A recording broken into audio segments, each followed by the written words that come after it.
We anticipate in the next 10 to 12 years, approximately 8 to 6 million Hispanics coming into the United States and 41 million Asians. You have been the majority minority for 400 years in this country. You have been the number 2 population for 400 years. You're going to get kicked out of being number 2. You're going to go down and become number 4. Now, common sense, even a third grade education would tell you, if you didn't get anything when you were number 2,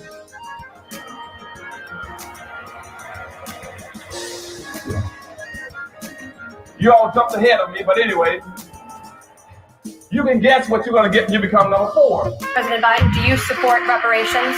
Well, I mean, since I haven't spoken on this, got a chance. Number one, the reason we're the country we are is because of immigration. We've been able to cherry pick the best from every single continent. The people who come here have determination, resilience. They are ready to stand up and work like the devil. We have 24 of every 100 children in our school today is Hispanic. The idea that we are going to walk away and not provide every opportunity for them is that not only stupid and immoral, but it's bad for America. They are the future of America. At the very same time that America refused to give the Negro any land, through an act of Congress, our government was giving away millions of acres of land in the West and the Midwest. Which meant that it was willing to undergird its white peasants from Europe with an economic floor. But not only did they give the land, they built land-grant colleges with government money to teach them how to farm. And this is what we are faced with. And this is the reality. Now, when we come to Washington, in this campaign, we are coming to get our check. We are owed $104 trillion on the very low end, plus $735 billion recurring. This number does not include the cost of about 50 Black Wall Streets that were decimated, nor compound interest from 2017 when Sean D. Rochester's book, The Black Tax, was published, nor the cost of Black life, nor the cost of living increases, nor the war on drugs, nor the current day pandemic. The number I'm working with is for slavery, Jim Crow, and accrued ongoing systemic racism, oppression, and disadvantage in the country our ancestors built with their lives.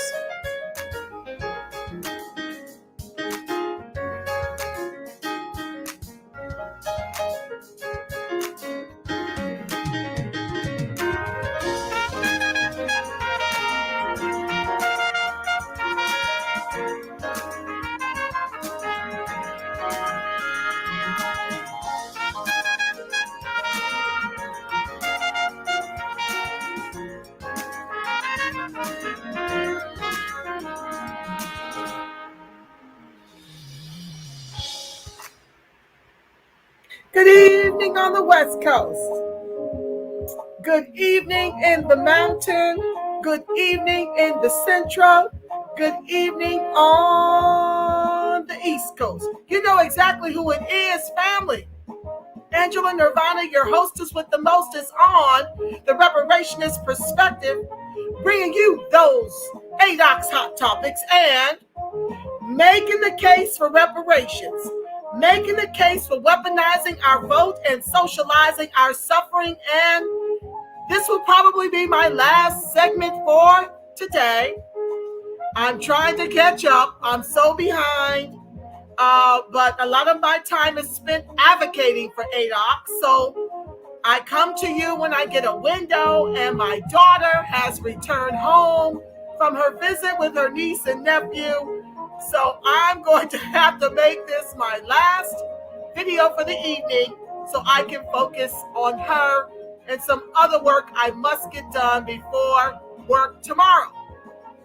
This segment, we're going to be talking about how there has been 2 million H-1B visas allowed into the U.S. for STEM jobs, while Black American descendants of U.S. chattel slavery suffer the highest rates of unemployment, underemployment, and how resources have been diverted from educating us in STEM jobs, and why we have so few STEM degrees and so few STEM jobs with a $30,000 median national income and a $380,000 median home price, with Biden's plans to give 10.5 million more immigrants opportunities in the country our ancestors built with their lives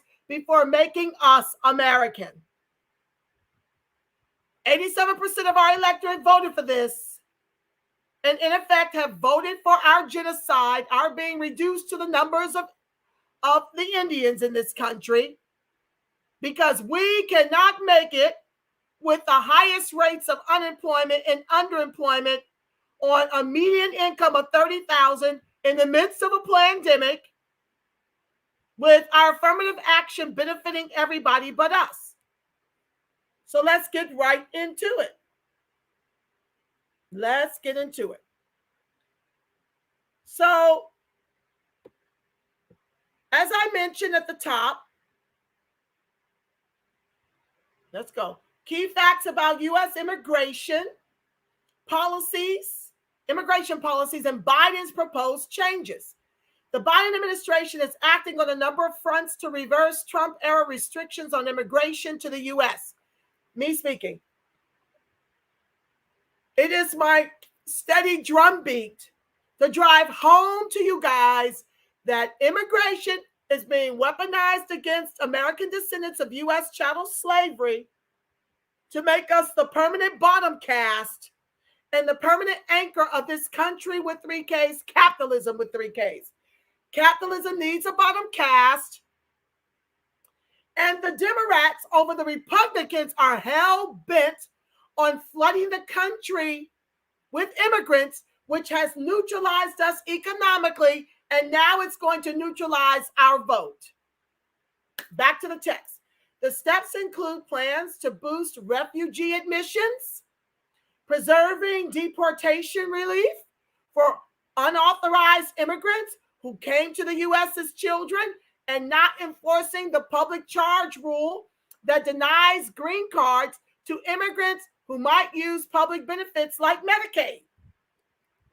While we suffer, as I share with you in the last segment, from the highest rates of homelessness and the highest rates of homeless families, the highest rates of unemployment, and the highest rates of underemployment, this is what you, 87% of our electorate, not me, voted into the White House.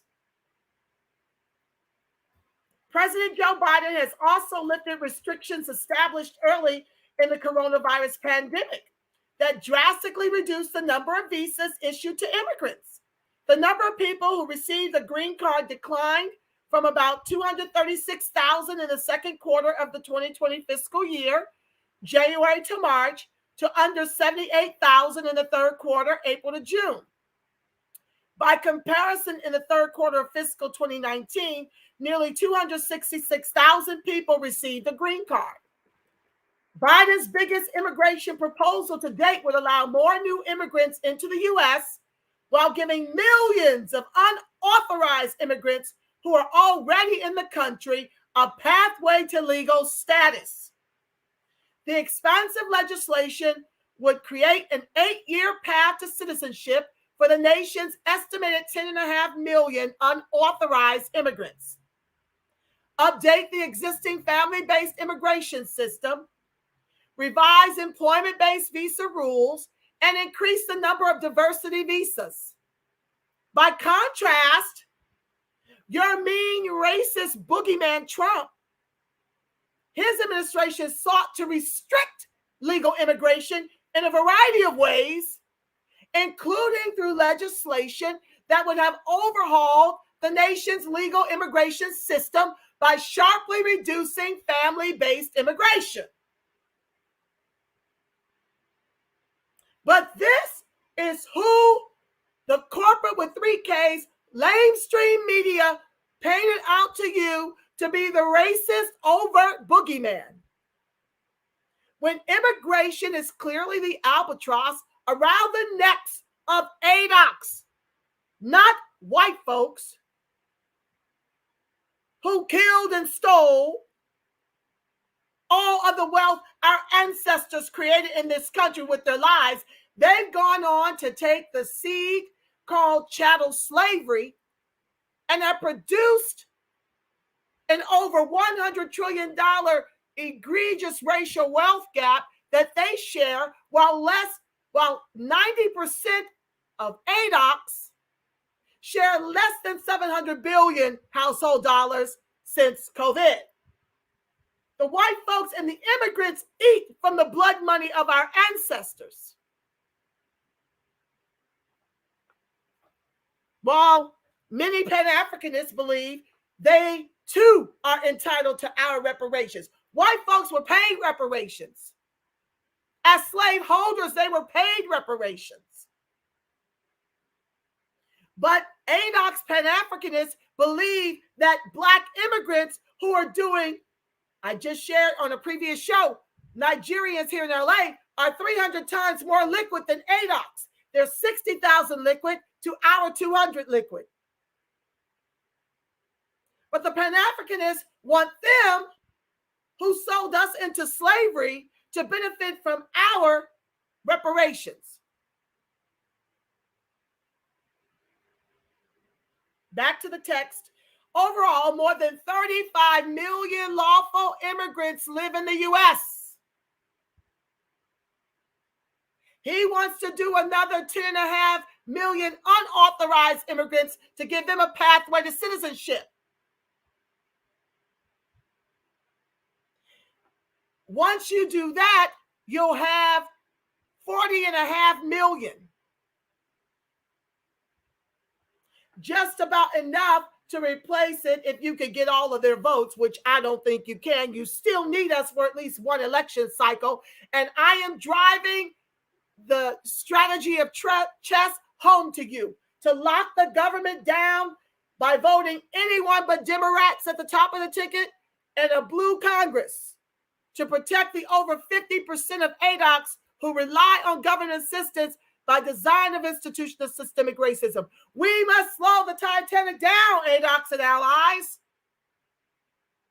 or we're finished. We got about one more election cycle to start turning it around by giving a mixed government, putting a cog in the wheel.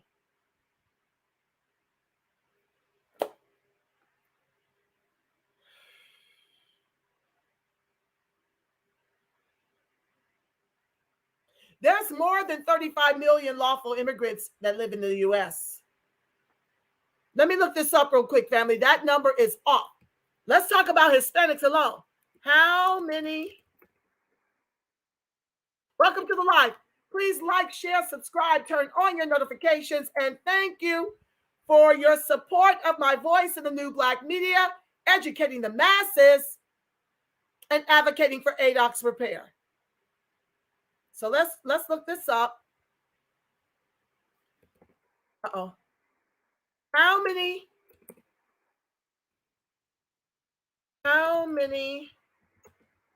Hispanics, Latinas, wait.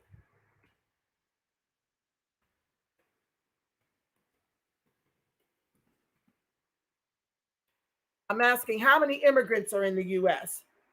So this is how you know they're lying.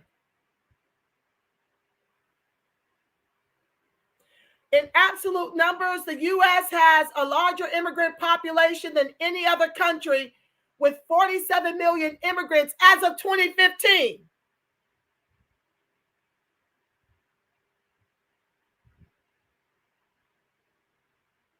Let me see. How many immigrants are in the U.S. in 2021?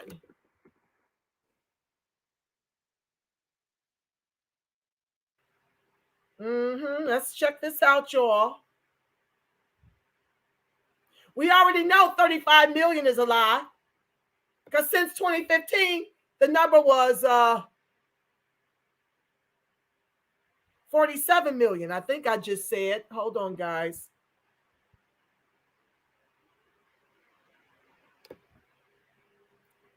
Okay.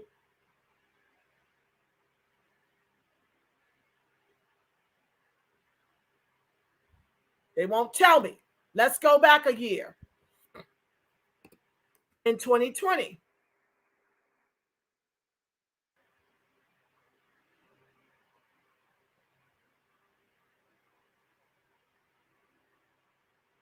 They won't.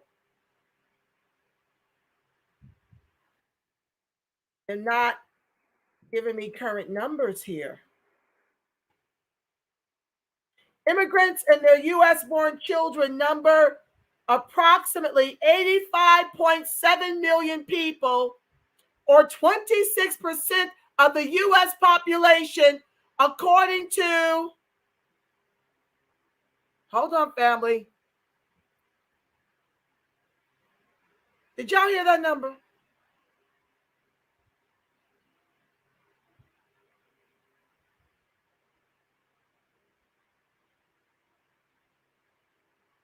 Y'all, they just bury this information once you open the article. This is out of control. This thing is lying over here on this article.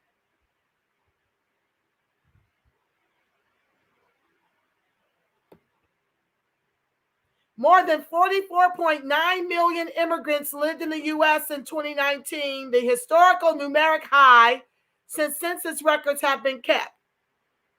Immigrant share of the overall U.S. population has increased significantly from the record low of 4.7% in 1970. In 2019, immigrants comprised 13.7% of the total U.S. population, a figure that remains short of the record high of 14.8% in 1890. Not true when you include their kids.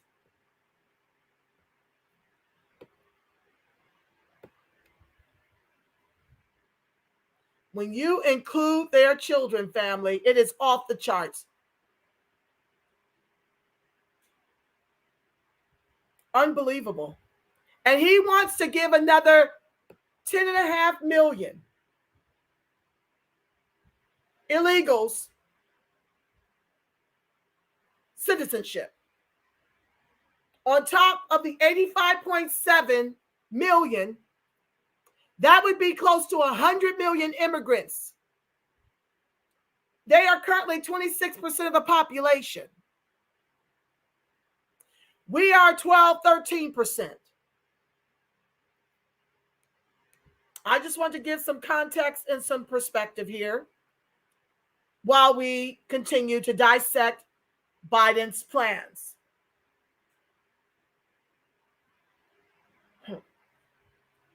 Many live and work in the country after being granted lawful permanent residence, while others receive temporary visas available to students and workers. In addition, roughly 1 million unauthorized immigrants have temporary permission to live and work in the U.S. through the Deferred Action for Childhood Arrivals and Temporary Protected Status programs.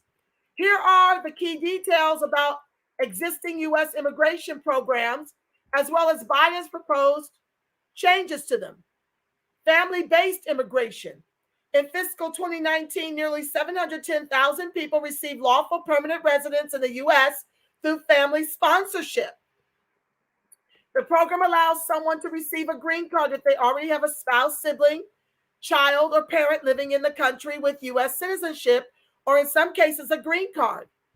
Immigrants from countries with large numbers of applicants often wait for years to receive a green card because a single country can account for no more than 7% of all green cards issued annually. Biden's proposal would expand access to family-based green cards in a variety of ways, such as by increasing per-country caps and clearing application backlogs. Today, family-based immigration, referred to by some as chain migration, is the most common way people gain green cards in recent years, accounting for about 2/3 of the more than 1 million people who receive green cards annually. The Biden administration has said it will increase the number of refugees admitted to the country. The The new proposed admission caps would be 62,500 refugees for the current 2021 fiscal year and 125,000 for the 22 fiscal year, which starts in October. The U.S. admitted only about 12,000 refugees in fiscal 2020, reflecting a suspension of admission during the coronavirus outbreak. This was down from nearly 54,000 in fiscal 2017 and far below the nearly 85,000 refugees admitted in fiscal 2016, the last full fiscal year of the Obama administration. They got employment-based green cards, diversity visas. Here's what I want to look into in H-1B visas. In fiscal 2019, more than 188,000 high-skilled foreign workers received H-1B visas, which accounted for 22% of all temporary visas for employment issued in 2019. This trailed only the H-2A visa for agricultural workers, which accounted for nearly a quarter, 24% of temporary visas. In all, nearly 2 million H-1B visas were issued from fiscal years 2007 to 2019. The Biden administration is expected to review policies that led to increased denial rates of H-1B visa applications under the Trump administration. In addition, Biden has delayed implementing a rule put in place by Trump that sought to prioritize the H-1B visa selection process based on wages, which would have raised the wages of H-1B recipients overall. Biden also proposed legislation to provide permanent work permits to spouses of H-1B visa holders. By contrast, the Trump administration has sought to restrict these permits. The Trump administration also created an electronic registration system that led to a record number of applicants for fiscal 2021. So basically, in effect, I'm not going to read the whole thing because I got another article to read to you before I close this out. Basically, in effect, as the lamestream corporate with 3Ks news media was painting Trump out to be a racist boogeyman, which he's racist, but he kept the albatross of immigration off our necks. While the covert racists, Biden and Kamala, are intending to flood the country with immigration and give them all of our reparations.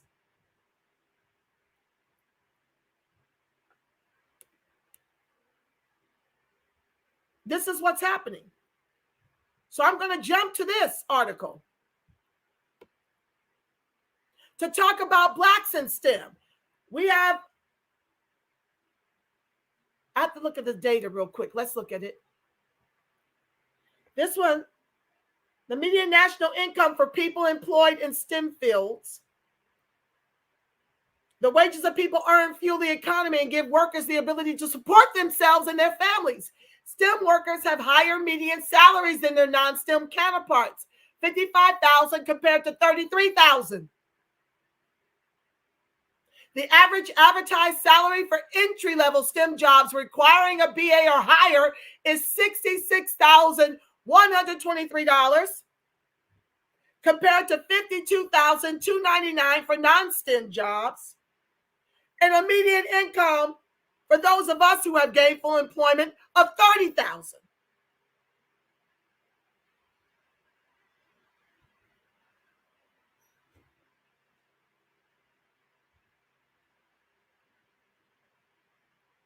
Okay, let's close that down.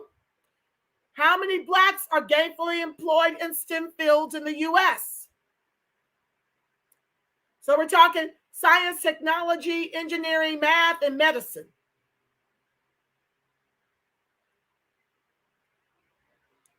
Hispanic workers make up 17% of total employment across all occupations, but 8% of all STEM workers.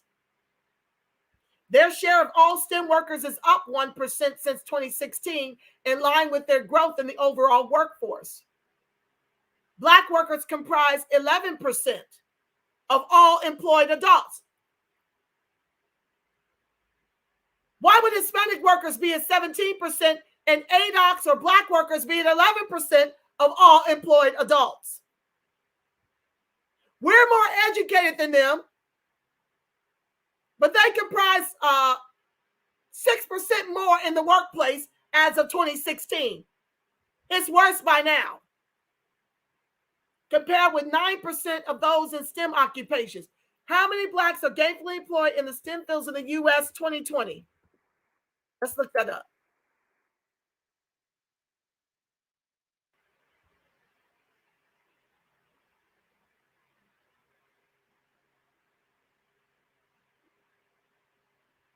As of January 9, 2018, blacks make up 11% of the U.S. workforce overall, but represent 9% of STEM workers.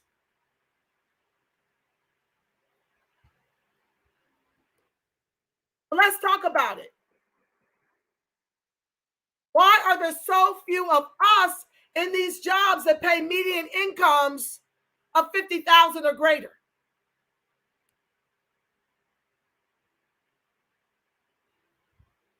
Hold on. Gonna close down some of these windows. After years of gains, black STEM representation is falling. Why?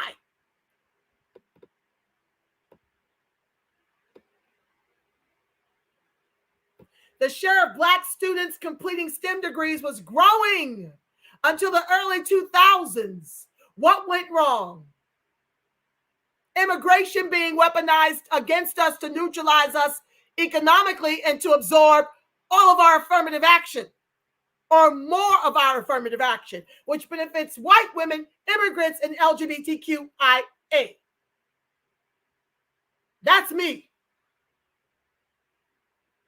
When Shirley Malcolm decided in 1963 to forego the University of Alabama, the still fitfully integrating school just 50 miles away from her native Birmingham, and instead enrolled at the University of Washington in Seattle, she says she ended up being the only black person among 800 zoology majors.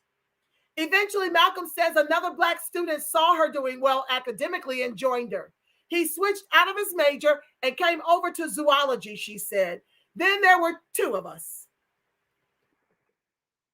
Malcolm graduated, earned a doctorate in ecology, taught high school biology, and eventually landed a post at the American Association for the Advancement of Science, the National Science Advocacy Group. There she worked to boost representation for black students and other underrepresented groups in science, technology, engineering, and math, now commonly referred to as the STEM disciplines. By the end of the 20th century, her efforts and those of countless others who had taken up the same cause were paying off around the country. Black enrollment in engineering nearly tripled from 1970 to 1985, according to one report, and it continued to climb through the 90s. The number of black PhDs in engineering and the physical sciences were also rising. The needle, as Malcolm and the co-author would later write, was finally moving from none to a few, and there was cautious optimism that the trend would continue. But that's not what happened. An undark analysis of nearly 4 decades of data on bachelor's degrees awarded in the U.S. suggests those hard-won gains for black representation in the sciences are quietly slipping away, even as black student representation in non-STEM fields has continued to grow. Culled from reports issued by the National Science Foundation, the analysis indicates that after decades of increases, the share of STEM field bachelor's degrees awarded to black students peaked in the early 2000s and has been falling ever since, despite increasing federal spending on STEM diversity initiatives. It is a critical reversal that has been largely overlooked, diversity advocates say, and they are troubled by the prospect that the growth in black undergraduate STEM representation may have stalled. The numbers are absolutely concerning, says Sylvia James, NSF's Deputy Assistant Director of Education and Human Resources, from me personally and from the agency perspective. Precisely what is driving the decline is a matter of some debate. Some experts pointed to persistent income inequality and the disproportionate lack of access to quality schools among blacks Others argued that outreach efforts, peer mentoring, and other programs aimed at fostering interest in the sciences among Black students have dwindled, causing enrollments to plummet. But several educational and legal professionals who pointed to a more straightforward and sobering correlation, the steady downturn in STEM degrees among Black students, they say, comes in the wake of a large-scale retreat from specific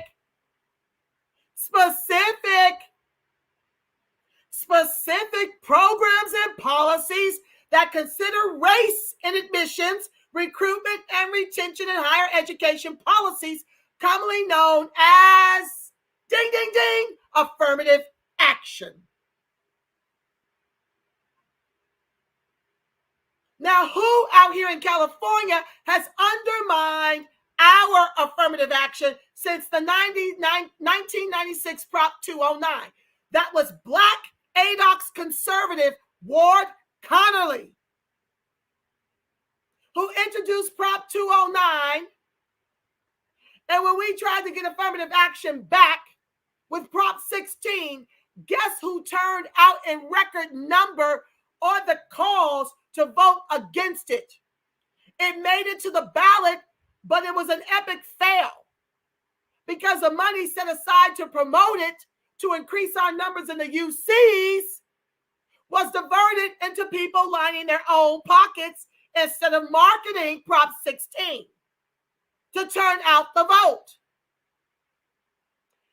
Asians were on that Senate hearing call in the droves. It was as if they sent a memo to take the day off to try to stop Prop 16 from getting on the ballot. So you've got immigrants sharing in the over $100 trillion egregious racial wealth cap of the money that our ancestors' lives were the seed to the return on that investment that white folks killed and stole from us, and are now telling us they can't repair us, but are giving our money away to immigrants to make them more American as they work to make us the permanent bottom caste of this country's capitalism. And the immigrants, especially the Asians, are complicit when they've got the resources to educate their own. They don't want Adocs competing in the workforce or in the education.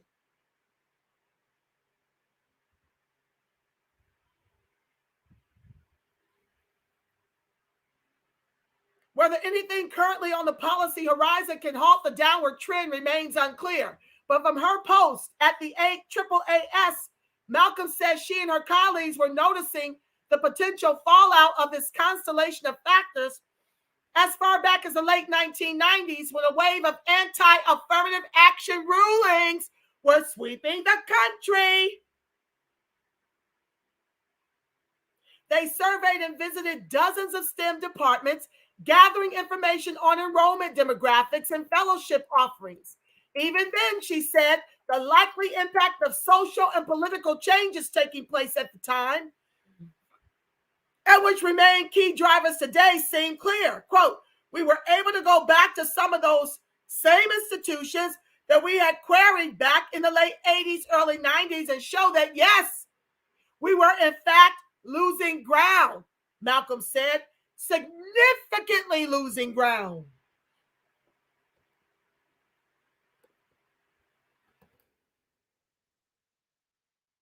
Let me jump. Adocs analysis of STEM graduation rates compiled from editors of NSF's biennial report, Women, Minorities, and Persons with Disabilities in Science and Engineering, confirms one widely documented reality of U.S. higher education. For as long as government agencies have been keeping track, there has existed a gap between Black Americans' representation in STEM fields and their representation in the country's general population. That representation gap, forged by institutional racism and perpetuated by socioeconomic disparities, remains vast to this day. But prior to the turn of the 21st century, it was narrowing. In 1981, the earliest year for which reliable data were available, Black students receive roughly 4.1% of all bachelor degrees awarded to U.S. citizens and permanent residents in the life sciences, physical sciences, computer sciences, math, and engineering. By 2004, that share had climbed to 7.4%. We represented Black student STEM degree completion rates as a fraction of STEM-filled bachelor degrees awarded to U.S. citizens and permanent residents to exclude effects of rising and falling foreign student enrollment. An NSF statistician consulted for this report said that the agency is currently transitioning to look at race and ethnicity data in the same way, calling it a better way to do the analysis. The social sciences, which have not traditionally been a central target of STEM diversity initiatives, were also excluded from this analysis. Since 2004, however, the proportion of STEM degrees awarded to Black students has been falling, even as the Black share of the U.S. college-age population has held steady at around 14%.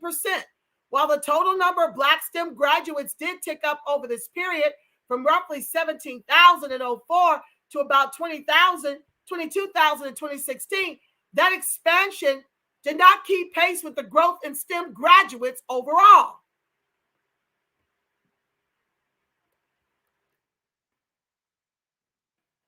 Okay, this is a long article, so I'm going to post it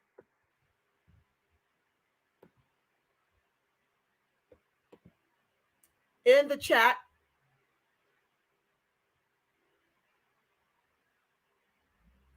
for you to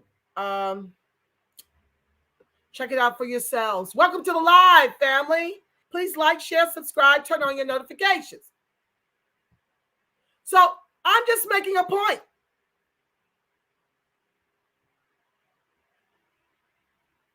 I'm just making a point, trying to help those of you to see clearly how immigration is being weaponized against Black American descendants of U.S. chattel slavery to tether us as the anchor to the bottom of this Titanic as in the name of this country's capitalism. I'm trying to get you to see that the Biden administration is complicit in trying to guarantee that we are the anchor of this country's capitalism, and they have been undermining us since we've been voting blue, no matter damn who, since FDR. We have no advantages from having done so. As you can clearly see by our overrepresentation in the homelessness population and our median national income of $30,000, and it's falling. And homelessness for us is on the rise. They won't even tell me what those numbers are as the Biden administration continues to give more of our reparations away to immigrants to flood this country after having already neutralized us economically, and now they're looking to replace our vote because many of us are waking up. I'm imploring upon you to weaponize the vote and socialize the suffering in 2024 by delivering anyone at the top of the ticket but the Democrats and a blue Congress, so we can lock the government down and slow our peril down until we can replace the lames in office with full-chested cash reparationists in the trillions over multi-generations. This is not a want. We're at necessity now. We don't make it without the reparations, family.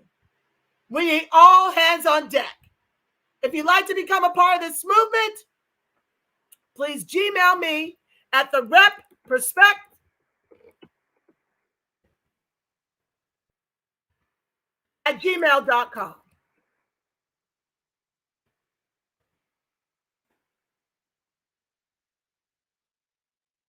I thank you so much for joining me. I'll be back over here again soon. I got through 3 of my past due broadcasts. A lot of my time is spent advocating these days. But as you can see, it is imperative that I burn at both ends of the candle. We are at Jelani Day and George Floyd, family. We cannot afford to not know politics and to not know the data. I have nothing personal against immigrants. My fight is the government at every level, local, state, and federal. And we have got to lean in. Join us in this fight. We need all hands on deck. And with that being said, family, I'm going to close us out that the light of God surrounds us. The love of God enfolds us. The power of God protects us, and the presence of God watches over us. Wherever Adocs and its allies are, God truly is, because family, you are the face of God. You are the voice of God. You are the body temple of the Spirit of the living God. Until next time, family, you make it a beautiful, God-inspired rest of your evening and work week. Know that I love you black. I love you strong. Stay tuned for the outro.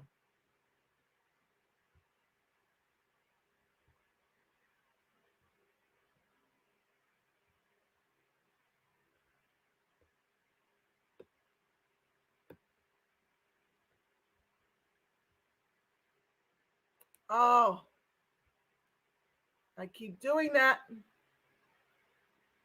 That's not what I meant. You see why I need productions? Thank you, Terry. Love you too. Black and strong, fam. Thank you for being over here. I think you've been here for all three. I'm trying to get y'all to the outro. There we go.